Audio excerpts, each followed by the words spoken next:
Magandang umaga po. Narito na po ang magiging lagay ng panahon ngayong umaga na Martes, November 4, 2025.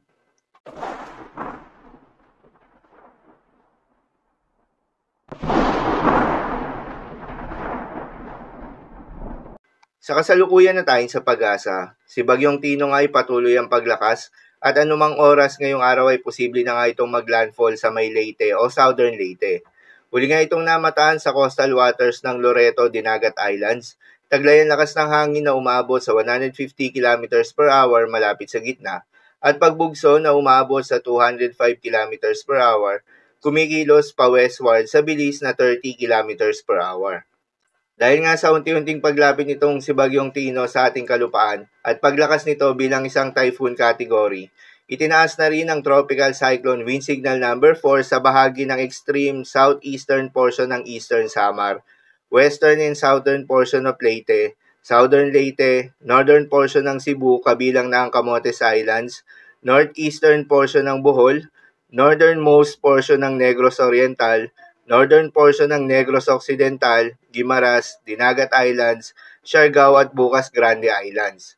Habang tropical cyclone wind signal number 3 naman sa may southern portion ng Eastern Samar, southern portion ng Samar, central portion ng Leyte, extreme northern and central portion ng Cebu, kabilang na ang Bantayan Islands, central and eastern portion ng Bohol, northern portion ng Negros Oriental, central portion ng Negros Occidental, Iloilo, southern portion ng Capiz, central and southern portion ng Antique, at nalalabing bahagi ng Surigao del Norte.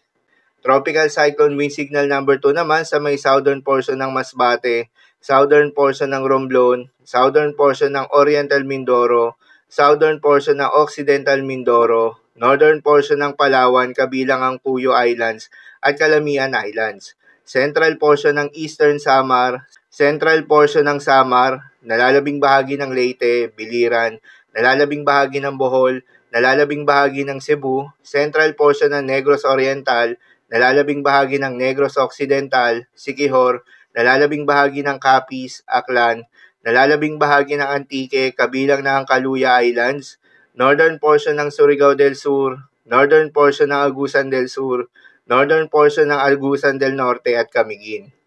Habang tropical cyclone wind signal number 1 naman sa may Albay, Sorsogon, nalalabing bahagi ng Masbate, kabilang na Anticao at Burias Islands, southern portion ng Quezon, southern portion ng Marinduque, nalalabing bahagi ng Romblon, nalalabing bahagi ng Oriental Mindoro, nalalabing bahagi ng Occidental Mindoro, central portion ng Palawan, kabilang ng Cagayan Silio Islands, northern Samar, nalalabing bahagi ng Eastern Samar, nalalabing bahagi ng Samar, nalalabing bahagi ng Negros Oriental, nalalabing bahagi ng Surigao del Sur, central portion ng Agusan del Sur, nalalabing bahagi ng Agusan del Norte, Misamis Oriental, northern portion ng Bukidnon, northern portion ng Misamis Occidental, at northern portion ng Zamboanga del Norte. Sa mga apektadong lugar, ingat sa mapaminsalang hangin na may kasamang malalakas rin na mga pagulan na dala ni Bagyong Tino, lalong-lalo na sa mga lugar na nakasailalim sa tropical cyclone wind signal number 3 and 4. Dahil naman sa paglakas nitong northeast monsoon o hanging amihan at paglapit ni Bagyong Tino sa ating kalupaan, asahan rin ang pabugso-bugsong hangin sa mga lugar na hindi nakasailalim sa tropical cyclone wind signal, kabilang ang Cagayan Valley, Cordillera Administrative Region, Ilocos Norte, Ilocos Sur, Aurora, Bulacan, Nueva Ecija, Bataan, Metro Manila, Calabarzon, Mimaropa at Bicol Region. Dahil pa rin sa epekto nitong si Bagyong Tino, asahan ngayong araw ang intense torrential rain sa may Eastern Samar, Southern Leyte, Dinagat Island, Cebu, Negros Occidental, Surigao del Norte, Aklan, Iloilo, Guimaras at Capiz. Heavy to intense rains naman sa may Northern Samar, Oriental Mindoro, Sorsogon, Biliran, Samar, Bohol, Camiguin, Antique, Siquijor, Negros Oriental, Romblon, Masbate, Misamis Oriental at Agusan del Norte.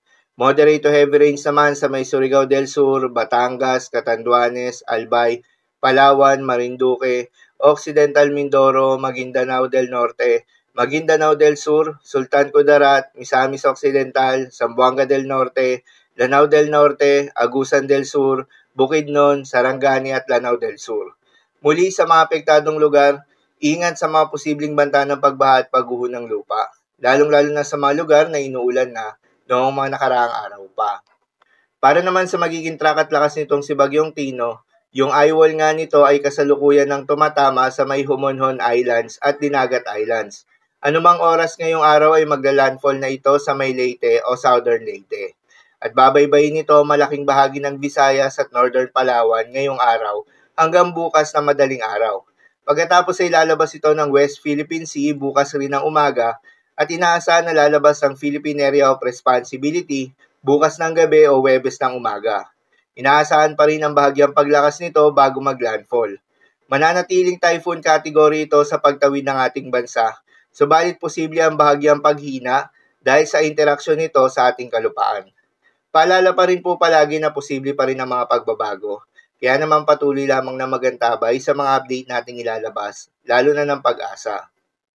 Para naman sa magiging lagay ng mga dagat baybayin, ayon sa Pag-asa ay may nakataas pa rin tayo na gale warning sa mga seaboards ng Iloilo, Aklan, Capiz, Antique, Guimaras, Siquijor, Negros Occidental, Negros Oriental, Cebu, Bohol, Northern Samar, Eastern Samar, Leyte, Biliran, Southern Leyte, Dinagat Islands, Surigao del Norte kabilang ang Siargao at bukas Grande Islands, Agusan del Norte at Camiguin. Pahin ng Pag-asa ay huwag munang pumalaot, lalong-lalo na yung mga kababayan nating mangingisda at yung may mga maliliit na sasakyang pandagat sa mga nasabing seaboards. Dahil inaasahan yung maalon hanggang sa napakaalon na karagatan.